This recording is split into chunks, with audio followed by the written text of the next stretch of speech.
Alright, YouTubers, it's a beautiful Sunday, or I'm sorry, Saturday afternoon. We're doing our last clean of the day. We're going to go ahead and, in this particular unit, we've got 3 bedrooms and a front room area. We're going to get them all cleaned up. It is a move out, so we have nothing in our way to obstruct us. We're going to go through, and as you can see, there's debris in the carpeting. I mean, I can obviously see it. So we're going to do a good pre-vacuum beforehand. Then we're going to move on to phase 2, which is our pre-spray solution and agitation, and then phase 3 is a steam cleaning extraction. We're probably using about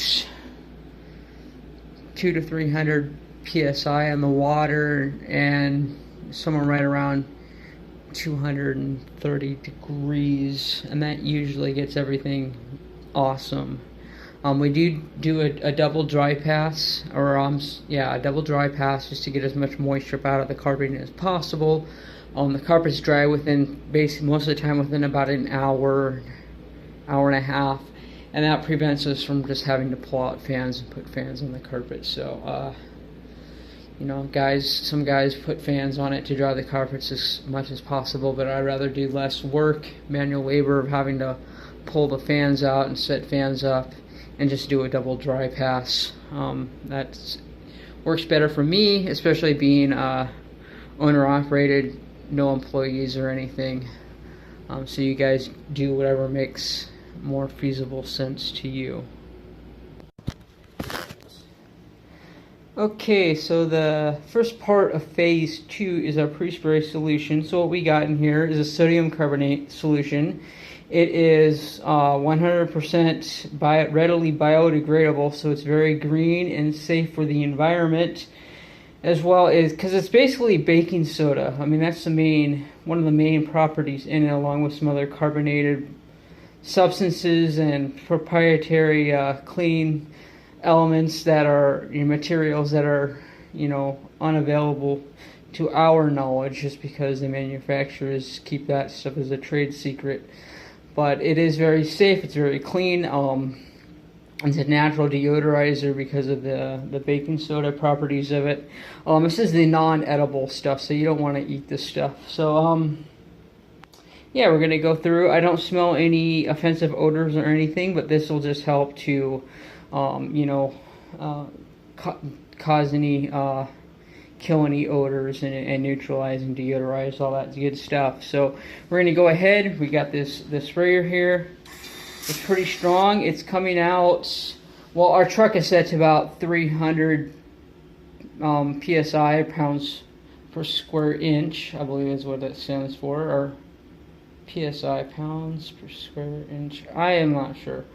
Anyways, it's set to 300 psi, so this is being forced out through here pretty good. It's being forced into the carpet, so the carpet fibers get thoroughly covered with this particular product.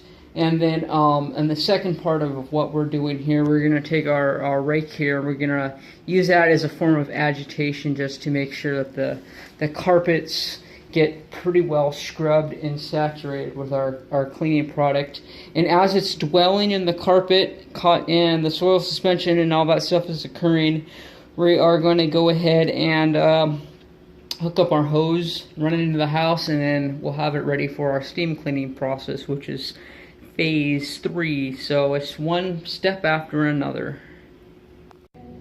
Alright, so as old as these carpets may be, I really don't know, because I don't know the history of them, but I do know that they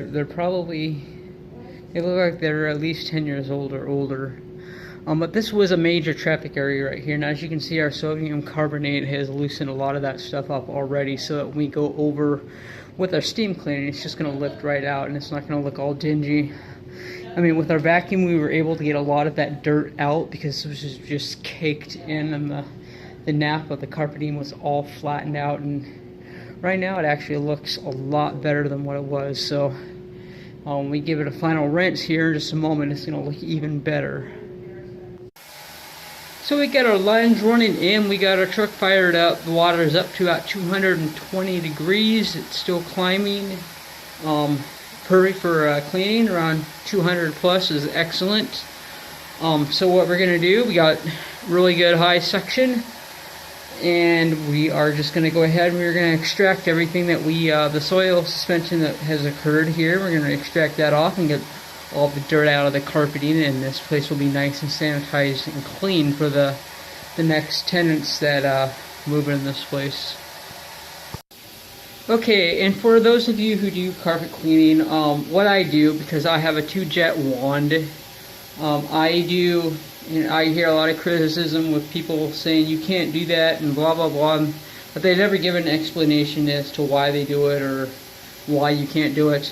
It's your backstroke is the one that you typically would hold the handle down to blow steam, hot water out on the carpets. However, with a 2-jet wand, you're not really laying down as much as a 4-jet one. So I hold my handle down both for the forward stroke and the backstroke just to get plenty of rinse water in there, and it does a really good job. But I also make sure to follow it up with a double overlapping dry pass. So even in areas that may have gotten extra water, I am sure to overlap to make sure everything, all that moisture gets picked up. Now, I know Courtney of Trim and Steamer has got that Devastator 2-inch wand. I'm guessing maybe he got the titanium one. I haven't talked to him about it. But I definitely am curious at you know, wanting to check out a titanium wand. A 2-inch Devastator wouldn't be a bad choice. However, I don't know if my unit would be able to be sufficient for a jet wand.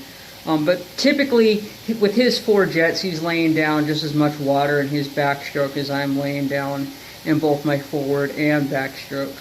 So you just do what you got to do to get the job done right. It's all about physics. There's really no, you know, there's no one right way of doing anything. Where things are a little bit different, you just compensate and then swing things back in the direction that's in your favor, and your work will come out just as good as anybody else's. Here's our final results in here with the steam cleaning. Now with polyester, you do not get the shark tooth patterns, and that's why I brush it out, because the patterns look pretty bad because they're broken all over the place. And you can tell at the age that they're not real resilient, because even walking with your footprints don't stick around very well either. So they're dead. That's polyester, but it looks great.